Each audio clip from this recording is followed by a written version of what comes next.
오늘은 성경 인물이 에스더에 관한 말씀을 좀 나누려고 합니다. 죽으면 죽으리라. 이 에스더의 선언, 에스더의 신앙 고백, 이것은 모르는 사람이 없죠. 이 에스더서의 시대적 배경은요, 주전 5세기 페르시아 제국이라고 할 수가 있어요. 바벨론이 무너지고요, 그 다음에 일어난 나라가 페르시아 제국이죠. 이 시대는 이미 그 바벨론에 의해서 이 남유다가 멸망하고, 그리고 거기서 사로잡혀간 많은 바벨론 포로들, 유다인들이 많이 있지 않았습니까? 근데 이 바벨론 포로들이 다 이 유대인들이 이미 예루살렘으로 귀환한 지 좀 시간이 지난 바로 그때였습니다. 주전 5세기 경이었죠. 그런데 바벨론의 포로로 사로잡혀 왔던 유대인들이 전부 다 예루살렘으로, 유다 땅으로 다 돌아간 것은 아니에요. 오히려 돌아가지 않고 페르시아 제국 곳곳에 흩어져 남아있던 유대인들이 훨씬 더 많았습니다. 그들을 가리켜서 흔히 뭐라고 말하죠? 디아스포라 유대인이라고 그러잖아요. 그래서 이때부터 디아스포라 유대인들이 있었고, 그 디아스포라 유대인 가운데 대표적으로 오늘 본문에 등장하는 에스더나 모르드게, 이런 사람들이 있었던 거죠. 근데 그 가운데 에스더는 당시 왕인 아하수에루 그 왕의 왕비가 됩니다. 실제 역사상 나온 그 이름은 크세르크세스 1세라고 할 수가 있는데요. 우리 이 구약성경 음역으로 보자면은 아하수에로 이제 왕입니다. 그 왕의 왕비가 됩니다. 그런데 그간 이 에스더를 보살펴준 사촌 오빠인 모르드게는 에스더와의 관계가 사촌 지간이 사촌 오빠예요. 에스더가 어릴 때 에스더를 돌봐주고 양육을 해줬던 거예요. 그 이 모르드게가요, 당시에 권력자인 하만이라는 사람에게 좀 밉보이게 됐던 거예요. 다시 말해서 하만이 지나가는데 하만에게 다들 절을 하는데 말이죠, 이 모르드게는 목을 꿋꿋이 세우고 절을 하지 않았던 거죠. 그것을 괘씸히 여기고 앙심을 품고선요, 이 하만이 모르드게를 죽일 계획을 세웁니다. 그런데 그저 모르드게만 죽이는 것이 아니고 모르드게가 속해 있던 유대인들, 유대 민족 전부를 다 말살시키려고 그런 계략을 짜고 있었던 거예요. 그 사실을 이제 모르드게가 알게 되었고, 왕궁에 있는 에스더에게 급히 그 전가를 보냅니다. 이 하만이 꾸미고 있는 이 계략을 왕께 아뢰달라, 이렇게 해요. 그래서 그 얘기가 지금 오늘 우리가 읽은 본문 에스더 4장 말씀입니다.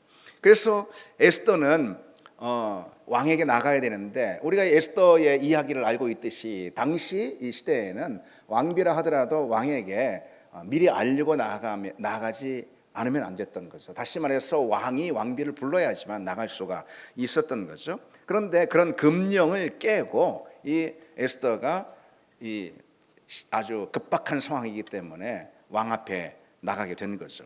어쨌든 그로 인해서 이제 왕이 그 사실을 다 전말을 알게 되었고, 오히려 하만이 모르드게를 높은 장대에 달아서 죽이려고 했는데 하만이 그 장대에 달려서 죽게 되었고, 유대 모든 백성들은 구원을 얻게 되었다. 이것이 이제 에스더의 이야기입니다. 에스더는 1장부터 10장까지 이렇게 있는 아주 짧은 책인데, 제가 이제 간략하게만 소개를 해드렸습니다. 그로 인해 이제 하만의 계략에서 이스라엘 백성, 유대인이죠, 유대인들이 다 구원을 얻었다라는 이 사건을 기념하는 절기가 바로 이 불임절입니다. 그래서 에스더서 마지막 10장에 불임절이 기록이 되어 있죠.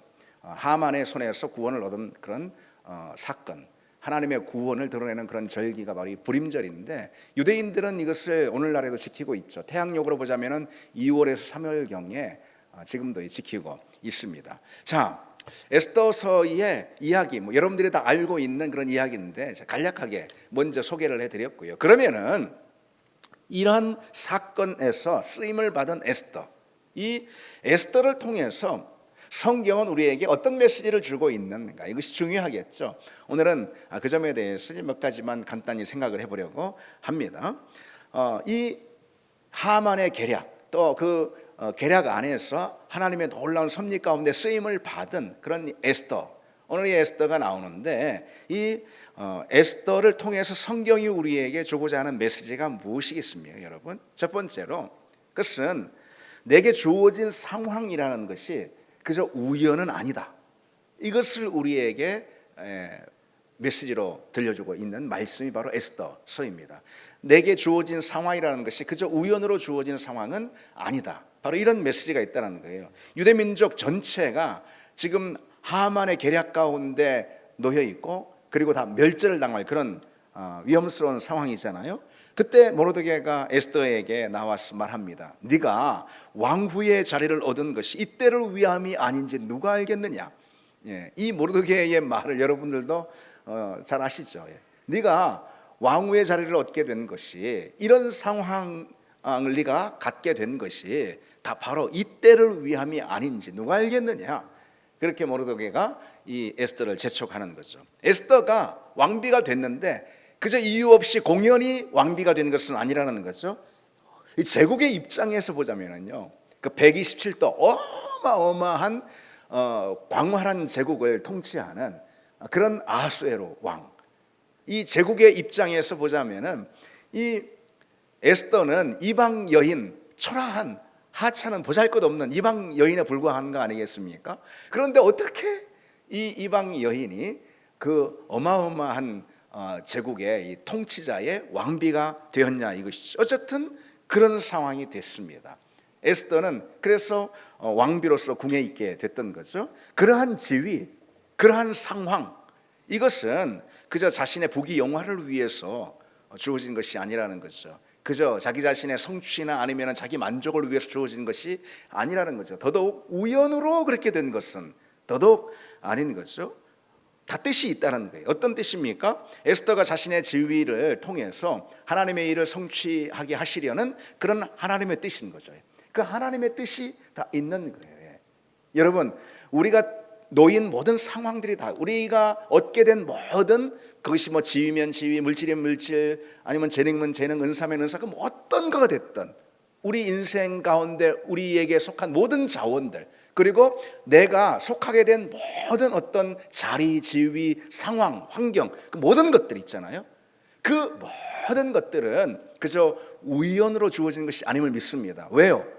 우리가 창조주 하나님, 우리 인생의 설계자, 우리 인생의 인도자이신 하나님, 우리 인생을 계획 하시는 그 하나님, 그분의 자녀이기 때문에 그런 것이죠. 그분의 종이기 때문에 그런 것이죠. 우리가 그분과 아무 관계가 없다면은 내가 놓인 그 내 인생의 상황이나 모든 여건이나 자리들, 이런 것들은 그저 우연일 수도 있고, 그러니 그것은 나를 위해서 사용하면 되는 것일 수 있지만은, 그러나 여러분, 우리는 분명 하나님과 관계 있는 하나님의 종들임을 믿습니다.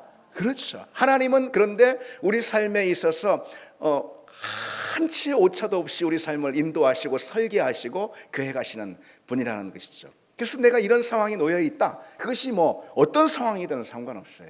그것은 다 하나님의 목적과 뜻을 위한 마중물이다 라는 것을 여러분이 기억을 해야 하는 거죠. 지금 내게 주어진 여러 기회가 여러분 있다면 뭐가 있습니까? 여러분 한번 돌아보시기 바랍니다. 기회가 있다면, 여러분이 놓인 사건, 여건이 있다면 어떤 여건이 있습니까? 그것이 뭐 좋은 것이든 여러분이 느낄 때 또 그러지 못한 것이든 뭐 그것이 중요한 것은 아닙니다. 어떤 상황이든, 여러분이 얻은 지위, 그것이 무엇이 됐든 뭐 대단한 것이 아니라도 상관없습니다. 또 경험, 은사, 아니면은 물질, 뭐 물질이 뭐 대단히 많고 적음 이런 것 따지는 것이 아닙니다. 여러분에게 하나님께서 주신 물질, 이런 것도 다 우연이 아니라는 것이죠. 혹은 나 자신만을 위한 것이 결코 아니라는 것이죠. 그것은 하나님의 목적을 성취하기 위한 특별히 하나님이 마련해 두신 도구라는 것이죠. 도구입니다. 여러분, 바울 같은 경우 한번 보십시오. 바울이 로마 시민권을 가지고 있었잖아요. 그 당시에 로마 시민권을 가진 사람들이 많지 않은 거죠. 그것은 아주 대단한 그런 위치, 대단한 사회적 지위였죠. 시민권을 갖고, 그리고 상당히 많이, 그게 커리어가 얼마나 좋습니까? 그 학벌이 또 얼마나 좋습니까? 그렇습니다. 사람들이 다 부러워할 만한 그런 지위를 갖고 있었지 않습니까? 그런 탁월한 사람이었어요. 그런데 그런 바울에게 주어진 모든 탁월함의 모든 내용들, 이거 왜일까요? 자기 자신을 위해서 처음에는 그가 그런 줄 알았어요. 그러나 그게 아님을 알게 되지 않습니까? 하나님께서 이방인을 위한 그릇으로 그를 삼기 위해서. 그렇죠. 12 제자가 있지만은 이들은 다 팔레스타인, 그 유대 지역, 그 좁은 곳에서 그저 어부나 생계를 유지하며 살았던 그런 사람들이잖아요.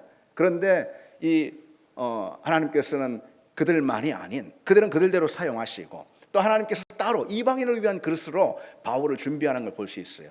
그러니까 바울이 여러 탁월한 자기의 모든 그런 여건들을 얻게 된 것, 하나님이 다 준비시켰다라는 거예요. 마중물로 하나님의 일을 하기 위해서. 그런 뜻이라는 것이죠. 여러분, 우리 역시 다 마찬가지입니다. 우리가 여기 이렇게 모여있는 우리 성도 여러분들, 여러 가지 삶의 배경들, 또 과정들, 경험들 다 다릅니다. 제각기 같은 사람 아무도 없습니다. 다 다릅니다. 그 가운데 여러분들을 하나님께서 다 만들어 주시고 빚어 주신 거라는 거죠. 마련해 주신 거라는 거죠. 무엇을 위해서? 내 삶의 목적을 위해서, 아니면은 내 만족을 위해서, 자기 성취를 위해서가 아니고, 아니면은 뭐 우연이 된 것, 그런 건 더더군다나 아니고 반드시 하나님의 목적을 위해서 우리를 준비시켜 주신 것임을 믿습니다, 여러분. 그래서 주님께서는 우리에게 이렇게 물으실 거라는 거죠. 우리의 상황, 여건들, 우리에게 주어진 것들, 그것들을 바라보게 하시면서 우리에게 이렇게 물으시는 거죠. 이때를 위함이 아니냐, 그것이. 이때를 위해서 그와 같은 경험이 너에게 주어진 것이고, 그와 같은 자원들이 너에게 있는 거 아니냐. 그거 바로 이때를 위함이다. 그래 말씀하시는 거라는 거죠. 심지어 여러분, 뭐 그게 뭐 꼭 좋은 자원만 생각하지 마십시오. 예를 들어서 직장에서 해직이 됐어요. 그럼 시간이 있잖아요. 이때를 위함이라는 거, 이때를 위함이라는 그런 것들도. 아니 반대도 마찬가지죠. 직장에 들어갔어요. 직장을 얻었어요. 그 이때를 위함이라는, 어떤 때요? 이때가 어떤 때인 것입니까? 하나님의 목적을 이루는 때라는 것이죠. 우리는 우리의 시선을 거기에 맞추는 주의 종들이 다 되기를 원합니다. 그런 지혜가 우리에게, 그런 믿음이 우리에게 있기를 원합니다. 우리에게 주신 여러 경험이나 은사나 재능들도 역시 마찬가지예요. 우리 다 각자 다르지 않습니까? 각자 다 다른 대로 은사와 재능들 하나님이 다 주셨습니다. 그것을 바라보면서 주님의 이 질문에 응답을 해야 하는 것이죠. 이때를 위함이 아니냐? 그것이 이때를 위함이 아니냐? 여러분들 아시다시피 우리 박지호 집사님, 우리 교회 박지호 집사님, 이 디자인 편집하는 그런 그 재능을 갖고 계십니다. 뭐 그런 걸 배우셨죠? 배웠죠. 근데 우리 교회에 뭐 여러분들 다 들으셨지만 이제 제자훈련 교재나 우리 뭐 제가 또 책을 또 집필해서 펴내는 출간하는 그런 책들이나 이런 것들 다 손보고 디자인하고 또 편집에도 이렇게 또 애를 쓰고 다 그렇게 합니다. 뿐만 아니라 뭐 인스타그램 해가지고 인스타그램 통해서 우리 교회 소개를 받고 우리 교회 오시는 그런 분들도 있습니다, 여러분. 그거 아십니까, 여러분? 얼마나 중요한, 요즘 시대가 바뀌었어요. 전도의 도구가 바로 그런 거예요. 하여튼 그런 인스타그램 같은 것들을 기획하고 만들고 다 우리 박지호 집사님이 상당한 역할을 했죠. 팀장이 돼가지고요. 그런데 언제 저한테 그런 얘기를 이제 하더라고요. 우리 제자훈련 교재를 막 만드는 그런 과정 가운데 저한테 그런 얘기를 하더라고요. 지금 이때를 위해서 전에 자기가 그런 배움과 경험을 또 재능을 갖게 되는 거 아닌가, 그런 이제 고백을 하게 된다고 저한테 그런 얘기를 하더라고요. 맞습니다. 그런 것이죠. 하나님께서 여러분 우리에게 여러 가지 준비시키는 것이 있습니다. 때로는요, 시련과 고난을 통해서도 우리를 또 준비시킬 수가 있어요. 무엇이 됐든 무엇을 통해서도 우리를 준비시키는 걸 과정이 있습니다.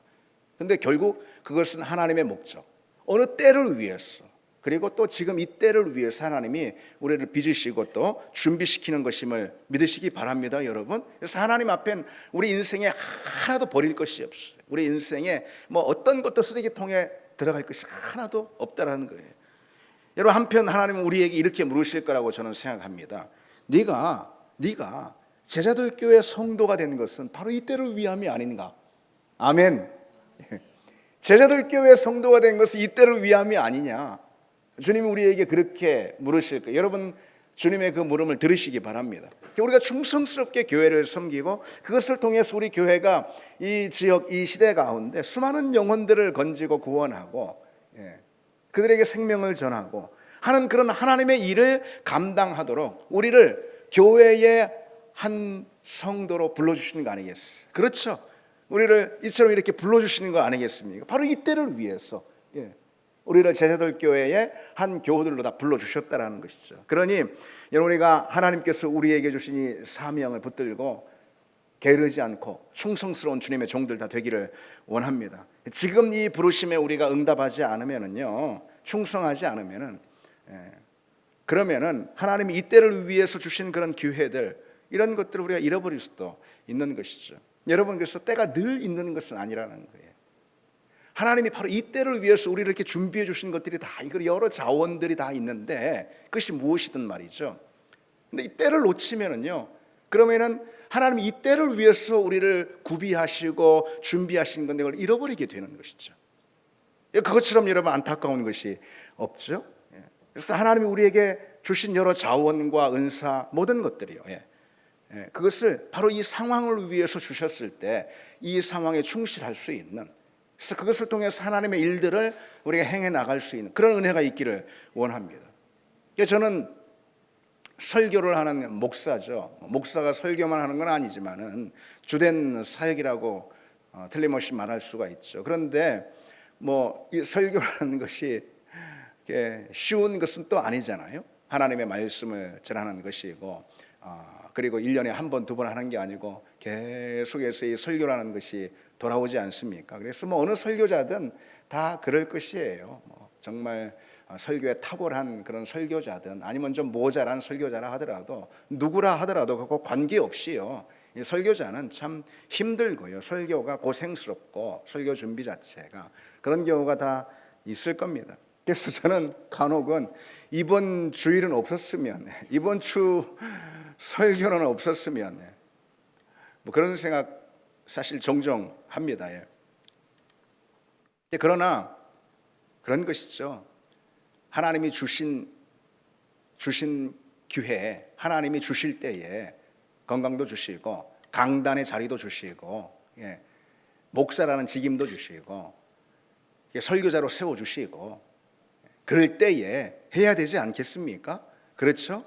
조금 힘들다고 이번만큼은 좀 이번은 조금 그런 게 아니고, 주실 때 지금 열심히 해야지, 그래야지 후회가 없는 거 아니겠습니까? 직분도 여러분 다 마찬가지, 목사만 그런 거겠습니까? 여러분, 직분은 결코 타이틀이 아닙니다. 집사는 여러분 타이틀이 아닙니다. 안수집사 타이틀 얻은 것이 결코 아닙니다. 권사, 목사 다 마찬가지죠.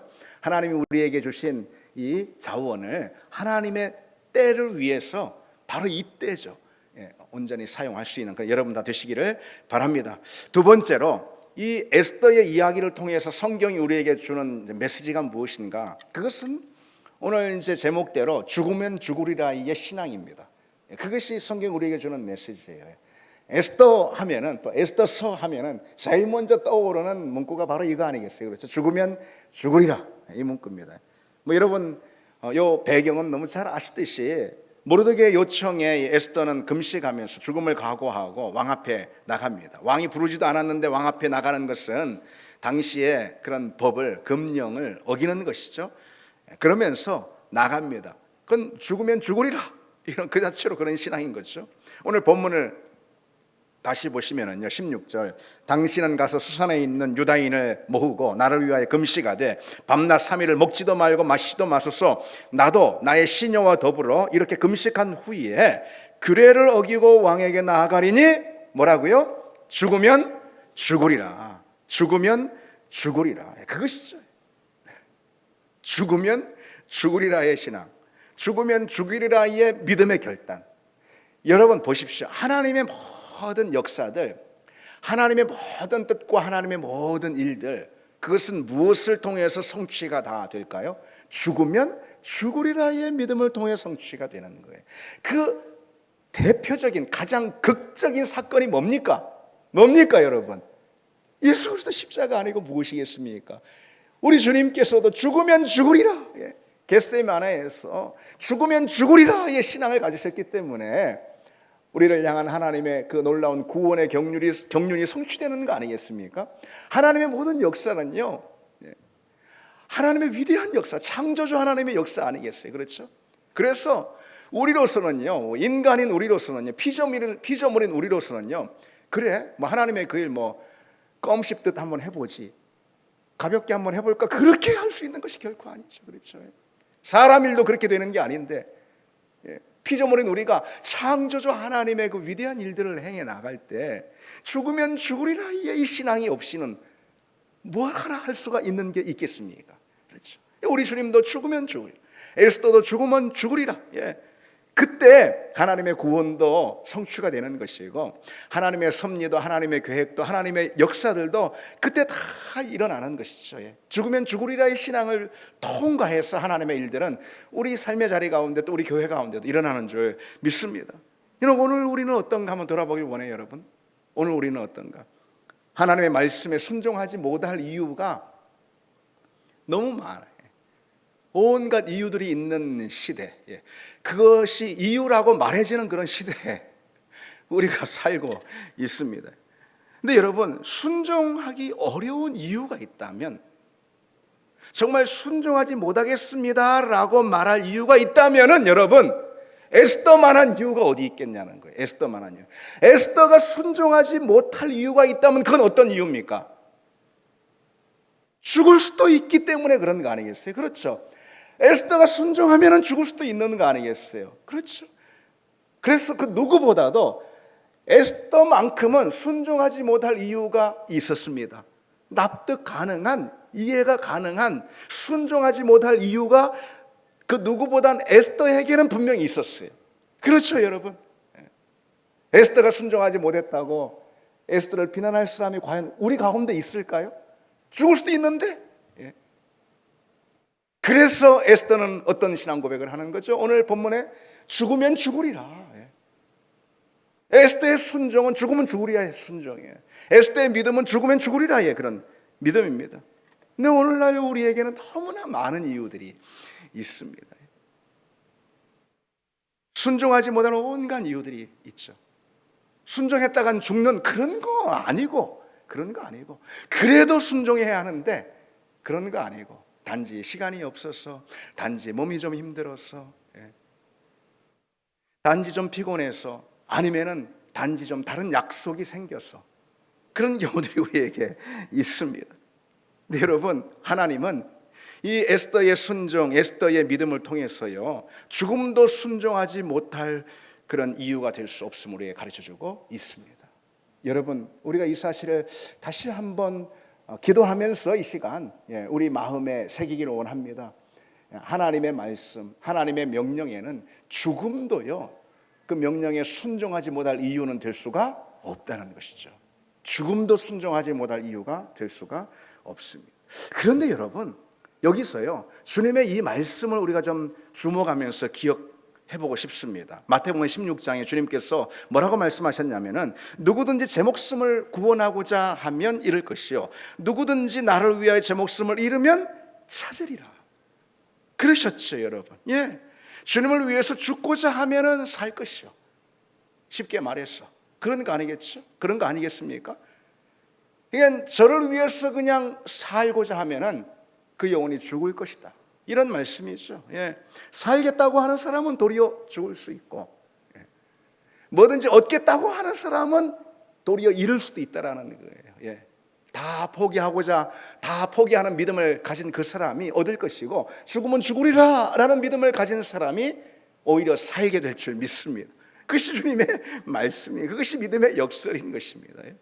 죽으면 죽으리라는 믿음은요, 그래서 모든 것을 가능하게 하는 그런 믿음입니다. 그래서 이 믿음이 필요한 거예요. 그런 믿음에 여러분, 우리가 반만 있어도요, 아무리 힘들다 해도 예배 못 드릴 이유가 있습니까?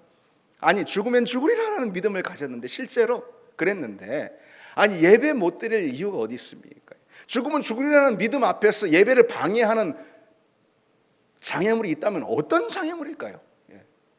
어떤 장애물이 예배를 방해하겠습니까? 죽으면 죽으리라는 믿음을 가지고 있는데, 여러분, 기도를 멈출 수가 있겠습니까? 난 이런 이유 때문에 기도를 멈췄어요. 그런 게 있을 수가 있겠냐는 것이죠. 죽으면 죽으리라는 믿음을 가지고 있는데, 여러분, 무엇이 그 순종의 걸음을 가로막고 세울 수가 있겠냐는 거예요. 사실 우리가 예배 드리지 못하고 기도하지 못하고 순종하지 못할 만한 그런 상황들은 많이 있습니다. 뭐 얼마든지 참 많이 있습니다. 그런 것들은 늘 생깁니다. 뭐 사업 때문에도 그러고 직장 때문에도 그러고 하다못해 마음이 불편하고 힘들어서도 그러고 여러 가지 이유들이 다 있어요. 그러나 여러분, 죽으면 죽으리라는 믿음, 그 반의 믿음만 가진다면 우리는 못할 것이 뭐가 있냐라는 것이죠. 그 모든 것은 다 하나님 앞에 합당한 이유가 아닌 다 나의 변명과 핑계에 불과할 거라는 거예요. 그렇죠? 여러분, 죽으면 죽으리라는 그런 믿음을 가지고 예배드리고 그럴 만한 상황이 아닌데, 죽으면 죽으리라는 믿음을 가지고 순종하고 기도하면은 그럴 만한 여건은 안 되는데, 그러면은 여러분, 과연 그 사람이 살 줄 믿습니다. 주님의 말씀대로 바로 그 사람이 산다라는 거예요. 누구든지 제 목숨을 구원하고자 하면 잃을 것이요, 누구든지 나를 위하여 제 목숨을 잃으면 찾으리라. 그 사람이 살게 된다라는 거예요. 살겠다고 살겠다고, 나 살겠다고 신앙생활 못할, 말씀에 순종하지 못할 온갖 이유를 갖다 붙이는 사람은 결국 그 인생이 죽게 된다는 것이죠. 여러분, 열왕기상에 나오는 17장에 나오는 사르밧 과부, 시돈성의 사르밧 과부 이야기를 한번 들어보시죠. 3년 6개월 비가 오지 않은 깊은 가뭄 가운데 있었잖아요. 그래서 그 양식통에 이제 양식이 한 끼 양식밖에 남지 않은 거예요. 밀 조금, 기름 조금, 한 끼 양식. 그래서 그 한 끼 양식 먹고 자기하고 자기 아들하고 먹고 죽으려고 사르밧 과부가 그랬잖아요. 그런데 선지자 엘리야가 와가지고선 참 세상에 그 양식을 내게 달라 그러지 않습니까? 오늘 먹고 아들하고 먹고 죽으려고 그러는데 사르밧 과부가 그 양식을 엘리야를 대접하지 않습니까? 그러자 그 양식이 떨어지지 않았다라고 말씀하고 있어요. 죽으면 죽으리라는 그런 믿음이죠. 그런 믿음을 가졌더니 하나님께서 살게 하시는 그런 역사를 주시잖아요. 여러분, 사르밧 과부가 자기 먹고 죽으려고 하는 그런 양식 있잖아요. 그것처럼 귀한 물질이 어디 있습니까? 우리가 하나님 앞에 물질을 드립니다. 헌금을 드립니다. 한번 빗대어 생각해 보시기 바랍니다. 뭐 조금 더 드리면 막 내가 죽을 것처럼, 막 내 생활이 안 될 것처럼 막 안절부절 막 그냥 헌금 막 드리려고 했다가 막 떼려고 했다가 뭐 여러분 그러지 마시기 바랍니다. 그거 가지고 안 죽습니다. 우리 성도는 그런 분들이 없는데, 내가 11조 했다가는 막 내 인생이 막 거들먹게 갖고 막 아닙니다, 여러분. 하나님께서 넘치게 채워주시는 은혜를 경험하게 될 줄 믿습니다. 하나님 다 채워주신다는 거죠. 살게 해주신다는 거죠. 여러분, 우리는요, 온전하고 충성스러운 믿음을 향한 의지, 집념, 이걸 가져야 합니다. 내 신앙이, 내 믿음이 온전하고 바르고 하나님 보실 때 충성스러운 그런 믿음이 되려는 그런 의지와 이 집념이 있어야 합니다. 오늘날 사단은요, 어떻게 해서든지 우리 믿음을 꺾으려고 하는 거죠. 말씀에 순종하는 삶을 꺾으려고 하고요, 사단은 어떻게 해서든지 예배를 방해하고 뭐 어떤 핑계를 대서든 기도하지 못하게 하고 순종하지 못하게 하고 온전한 신앙생활을 하지 못하게 합니다.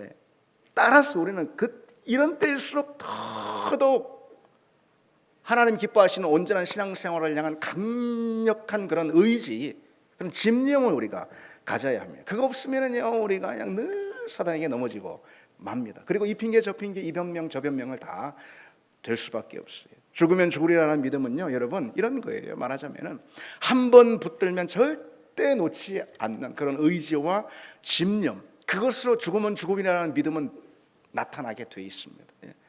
예를 들어서 어떤 일이 있어도 예배를 빠지지 않는 거죠. 쉽게 예를 들어서 뭐 꼭 그것만 있는 거 아닌데, 기도만큼 내 절대로 멈추지 않겠다. 아무리 힘들고 어려워도 죽으면 죽으리라는 그런 마음으로 믿음을 지키고 말씀에 순종하고 예배의 자리, 기도의 자리를 사수하겠다. 그런 거 있잖아요. 끝까지 그렇게 붙드는 여러 방해물, 장애들이 다 있습니다. 그건 뭐 사단이 그 일을 노상하는 걸요. 다 있습니다. 근데 그걸 놓지 않고 한 번 붙든 거 계속 끝까지 붙들려는 그런 집념이 있잖아요. 믿음은 그런 걸로 나타나는 거예요. 그런 걸로. 토끼의 집념이라고 뭐 이런 우스갯소리가 있습니다. 어느 날 토끼가 약국에 갔다는 거예요. 약국에 가가지고선 당근 있어요? 이렇게 약사에게 물은 거예요. 그러니까 약사가, 야, 여기 약국인데 당근이 어딨어? 그런 거예요. 다음 날 또 그 토끼가 찾아와서 당근 있어요? 또 이렇게 묻습니다. 그러니까 당근 없다고 그랬잖아. 여긴 약국이야. 근데 또 다음 날 와가지고 또 당근 있어요. 그러네. 너 말이지 또 한 번만 더 오면은 가위로다가 이 토끼니까 이 귀를 잘라버릴 거야. 그렇게 내쫓았습니다. 근데 다음 날 또 와가지고선 토끼가 묻는데 가위 있어요? 이렇게 묻습니다. 그러니까 약국에 가위가 어디 있어? 아 그래요. 그러면 당근 있어요? 이렇게 또 물었다는 거죠.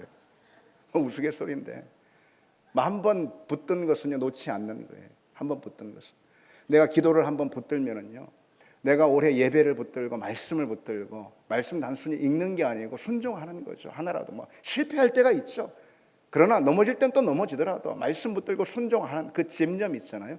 죽으면 죽으리라는 신앙은 그런 집념과 믿음의 강한 의지로 드러난다라는, 그리고 그때 하나님은 그 믿음을 통해서 역사하신다는 이 사실을 여러분 기억하시기 바랍니다. 마지막 하나, 셋째로 이 에스더가 보여주는 메시지가 무엇인가? 섭리를 붙드는 신앙입니다. 섭리를 붙드는 신앙. 왕의 총애를 받은 이 하만이 계략을 꾸며가지고 이스라엘 유대 민족을 다 멸족시키려고 했잖아요. 그러나 여러분 결과적으로 보면은 그러한 일들은 오히려 하나님이 당신의 구원의 역사를 유대 백성에게 펼치시는 그런 결과로 끝나죠. 그렇죠. 그래서 이게 넓게 보면은 이것이 하나님의 섭리였던 것이죠. 오늘 본문 에스더 4장은 위기인데, 위기를 맞는 장면인데 이 위기도 넓게 보면은 에스더 1장에서 10장 그 넓게 조망하면은 섭리의 한 조각이었던 거죠. 그렇죠? 여러분 근데 당시 한번 생각해요. 당시 상황으로 생각해 보십시오. 얼마나 여러분 두려웠을까요? 그렇죠? 참 이때 당시에는 정말 야만적으로요. 그냥 한 민족을 멸절시켜버리는 그런 것들도 있었던 거예요. 얼마나 두려웠겠습니까? 그렇다고 섣불리 판단할 수 있는 문제가 아니에요. 하나님의 역사, 하나님이 어떤 일을 하실까? 이 상황에서 우리는 모르지만 하나님은 어떤 일을 하실까? 하나님의 섭리는 어떻게 진행이 될까? 이것을 믿음으로 바라보는 태도, 그게 중요한 것이죠. 그게 바로 섭리를 붙드는 신앙입니다. 우리는 지금 당장의 일로 인해서 여러분 섣불리 판단해서는 안 됩니다. 뭐 신앙생활은 이렇고 뭐 저렇고 하나님은 뭐 이런 분 저런 분, 이렇게 우리 섣불리 판단해서는 안 된다는 거예요. 여러분 요셉을 생각해 보십시오. 요셉이 당한 어려움을 보십시오. 자기 인생을 불행으로 보고 지금 현재 그 위치에서 불행으로 보고 하나님을 막 끊임없이 원망했다면 요셉은 그러지 않지 않았습니까? 하나님의 인도하심에 계속해서 의문을 품으면서 하나님을 신뢰하지 못했다면 어떻겠어요? 여러분 요셉은 그러나 그러지 않았습니다. 지금 당장은 힘들어요. 지금 당장은 아무것도 안 보여요. 그 인생이 지금 당장은 완전히 깊은 바닥에 처해 있습니다. 그러나 그럼에도 불구하고 하나님이 어떤 일을 행하실까요?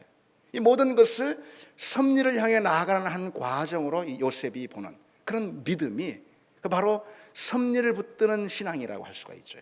그런 신앙이 요셉에게 있었습니다. 그래서 요셉은요 자신이 지금 애굽에 팔려가는 것도, 그리고 거기서 잘했지만 그럼에도 불구하고 옥살이를 또 하게 되지 않습니까? 그런 여러 가지 고난 고초, 그런 것들도 다 하나님의 섭리 가운데 하나님이 결국은 자기 인생을 통해서 하나님의 목적을 이루시고자 하시는 그런 섭리의 과정이었다.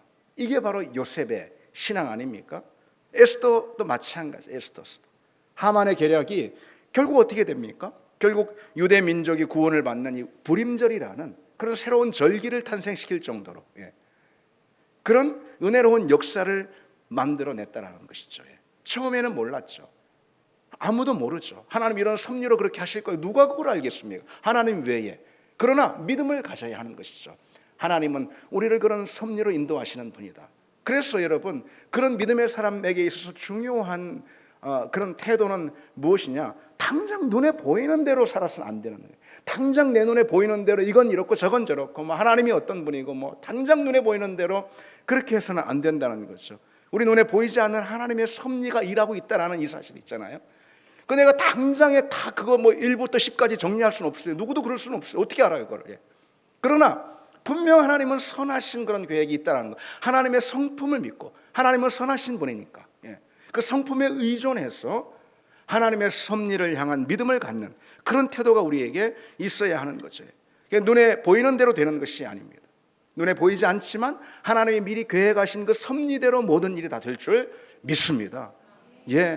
그래서 우리는 종종 문제를 만나거나 공경에 처했을 때 당장 힘드니까 불평하고 또 하나님 원망하게 되는데요. 그러다가 심하면 믿음에서 탈락하는 그런 경우도, 실족하는 그런 경우도 불행하게 있습니다.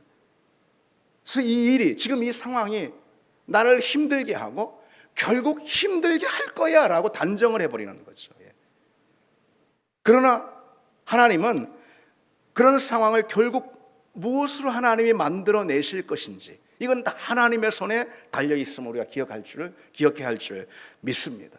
여러분이 섭리의 전체적인 얼개는 하나님이 엮어가시는 거예요.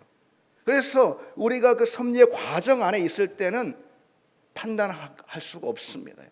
따라서 단정해서는 안 되는 거예요. 단지 우리가 가질 것은 하나님의 성품에 대한 신뢰인 것입니다. 하나님은 어떤 분이십니까, 여러분? 하나님은 선하신 분입니다. 하나님은 우리를 사랑하시는 분입니다. 그 하나님의 성품에 대한 신뢰, 어느 자리에 있든지 하나님은 나를 향해서 탁월한 사랑을 가지신 분입니다. 하나님은 내게 언제나 탁월한 신뢰를 보여주시는 분입니다. 하나님의 그 주권과 또 하나님의 그 신실함, 그것을 신뢰하고 하나님의 변함없는 사랑을 신뢰하는 그런 섭리의 신앙을 갖는 여러분 다 되시기를 바랍니다. 우리 같이 찬양하시고 기도하시겠습니다.